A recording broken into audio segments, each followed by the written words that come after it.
நன்றி பாடுவேன் இனிய இயேசுவே, வாழும் நாளெல்லாம் போற்றி பாடுவேன். என்னை தேடியே வந்த தெய்வமே, இன்று முன்னையே வாழ்த்தி பாடுவேன். நன்றி பாடுவேன் இனிய இயேசுவே, வாழும் நாளெல்லாம் போற்றி பாடுவேன்.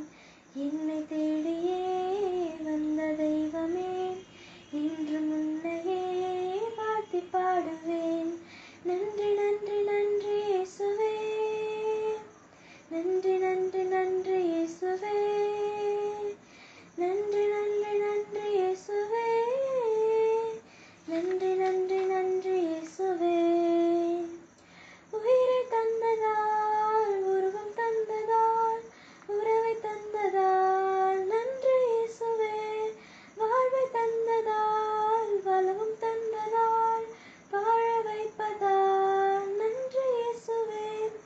உந்தன் அன்பை என்றும் பெறுவதால், உந்தன் என்னை இன வைப்பதால், உந்தன் அன்பை என்றும் பெறுவதால், உன்னில் என்னை இணைய வைப்பதால், உந்தன் பாதையில் எந்தன் பாதங்கள் வழி நடக்க ஆசை தந்ததால் நன்றி நன்றி நன்றி இயேசுவே.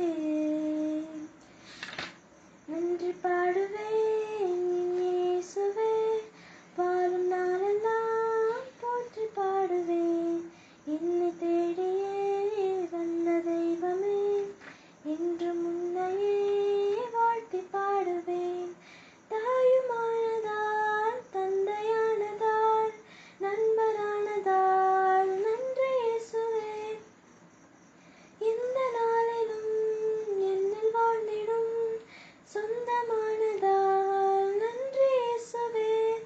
மன்னிக்கின்ற மனதை தந்ததால், மனிதநேய சிந்தை தந்ததால், மன்னிக்கின்ற மனதை தந்ததால், மனிதநேய சிந்தை தந்ததால், வெளிய நோக்கியே இந்த வாழ்வையே அர்ப்பணிக்க ஆசை தந்ததால் நன்றி நன்றி நன்றி இயேசுவே. நன்றி பாடுவேன் இனிய இயேசுவே, வாழும் நாளெல்லாம் போற்றி பாடுவேன்.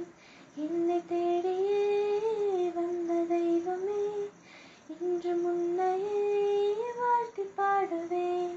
நன்றி நன்றி நன்றி இயேசுவே, நன்றி நன்றி நன்றி இயேசுவே, நன்றி நன்றி நன்றி இயேசுவே, நன்றி நன்றி நன்றி இயேசுவே.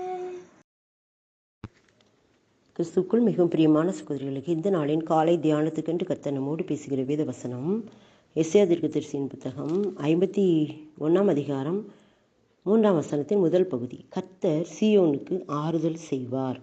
கர்த்தர் சீயோனுக்கு ஆறுதல் செய்வார். இந்த பகுதியில் கூட ஆறுதல் என்ற தலைப்பில் நம்ம பார்க்குறோம். ஆறுதல் இல்லாமல் இன்றைக்கி எத்தனையோ மக்கள் தவிச்சுக்கிட்டு இருக்கிறாங்க. எத்தனையோ பணம் இருந்தாலும் சரி, வசதி வாய்ப்புகள் இருந்தாலும் சரி, நிம்மதி இல்லாமல் ஆறுதல் கிடைக்காம அலைகின்ற மக்கள் அநேகம் பேர் உண்டு.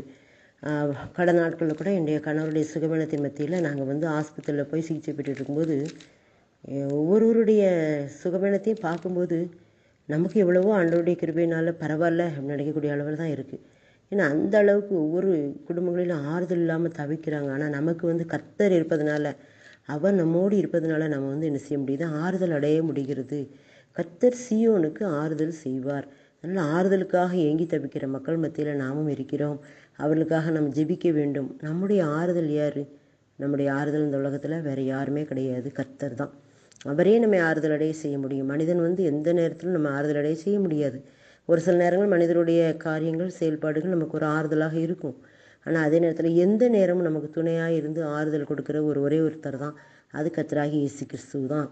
அவர் தான் நமக்கு ஆறுதல் கொடுக்க முடியும். பிதா, குமாரன், பரிசுத்த ஆவியானவர் தான் நமக்கு ஆறுதல் கொடுக்க முடியும். பிதாவானவர் நமக்கு ஆறுதல் செய்கிறவர், கர்த்தர் நமக்கு ஆறுதல் செய்கிறார். இயேசு கிறிஸ்து நம்மை ஆட்டி தேற்றி அரவணைக்கிறார். தாயை போல மார்பிலும் தகப்பனைப் போல தோளிலும் சுமந்து நம்மை ஆறுதல் படுத்துகிறார். ஆனால் பரிசுத்த ஆவியாகிய தேற்றரவாளன் எப்போதும் நம்ம கூடவே இருக்கிறாரு. இயேசு கிறிஸ்து இந்த உலகத்தின் பாடுகளை முடித்து பரலோகத்துக்கு எழுந்தருளி போகும்போது கூட அவர் சொல்லுவார், நான் உங்களுக்கு என்னுடைய தேற்றரவாளனை உங்களுக்கு அனுப்புவேன். தேற்றரவாளன் என்னென்னா கம்ஃபர்டர்னா ஆறுதல் கொடுப்பவர் தான். அந்த ஆறுதல் கொடுக்கிற பரிசுத்த ஆவியானவர் எப்போதும் நம்மோடு கூட இருக்கும்போது நமக்கு இந்த உலகத்தின் பிரச்சனைகள், கவலைகள், கஷ்டங்கள், கண்ணீர்கள் அதெல்லாம் பெரிதாகவே தெரியாது.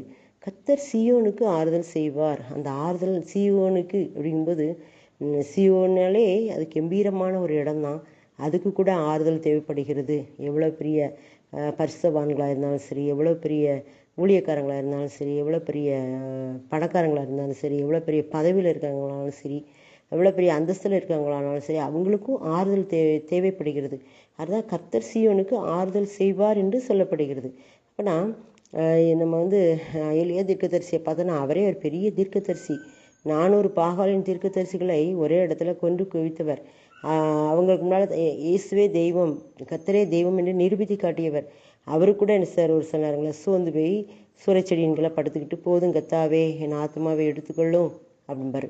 அப்போ தான் தூதன் அவரை தட்டி எழுப்பி, எழுந்துரு, நீ போஜனம் பண்ணு, நீ போக வேண்டிய பிரயாணம் வெகு தூரம் அப்படின்னு சொல்லி தட்டி எழுப்பி அவனை பிரயாணம் பண்ண வைப்பார். அப்போ அப்படிப்பட்ட பெரிய தீர்க்கதரிசி அந்த எலியாவே சோர்வுக்குள்ளாக போகிறாரு.